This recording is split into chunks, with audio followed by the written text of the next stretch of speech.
You know the history of this area as well as anybody because you were here at the beginning. What do you remember about 25 years ago when this first became a reality? I came in on the groundbreaking ceremony just about. They were building the complex. This building wasn't finished. None of the ball fields were finished.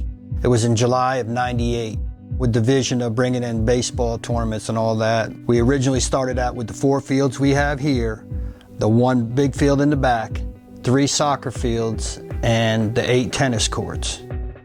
And we started, I remember my first tournament was a Children's Miracle Network softball tournament with ASA softball. And we had 20-some teams back then.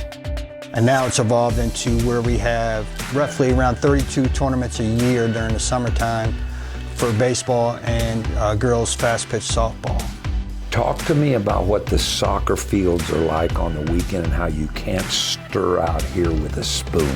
We have CISA, which is probably one of the major soccer clubs in the state of South Carolina. And they have roughly 12, 13 teams practicing out here during the week. The YMCA plays 2 of their age groups out here. They're out here during the middle of the week. Plus we have roughly 4 or 5 baseball clubs practicing out here, not counting the weekends. And pickleball, which we had 8 tennis courts, we converted the 2 middle ones to 8 pickleball courts, has become a big sport. You know, we started getting some revenue from there. It's called A2M Pickleball, and it's a gentleman out of Georgia who does it, and he's had 3 tournaments here so far with over 100 participants in each one. There's something every day going on here, every single day, and it's nice to see.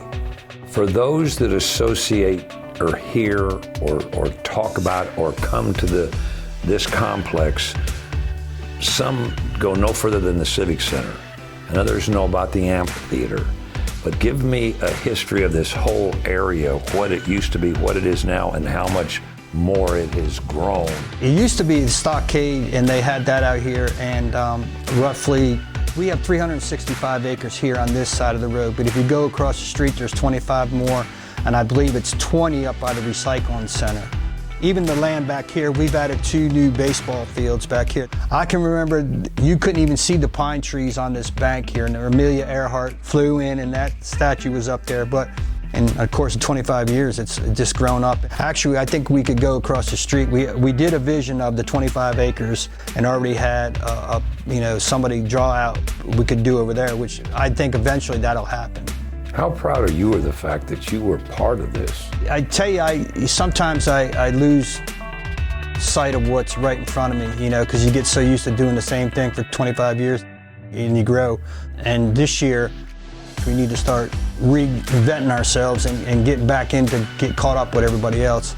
So this year's been a great time where we're building more. We added lights on the backfields. We're putting up new scoreboards. They're going up today. I guess I won't realize it till the day I walk out that, but I mean, I've been involved in sports my whole life, so it's not really a job for me. I mean, you can tell I'm not a shirt and tie kind of guy. I'm t-shirt and shorts and go out. So, and it's been great. And the people I've met and the people I've worked with have been great, and the county's been awesome for us. So, talking about walking out, I mean, you see the end of the road for you. I think it's sometimes you need a fresh view of stuff sometimes, and I think I've gotten them to where we are now. Sometimes I have to motivate myself a little bit more now that I'm older than I was when I was in my 30s.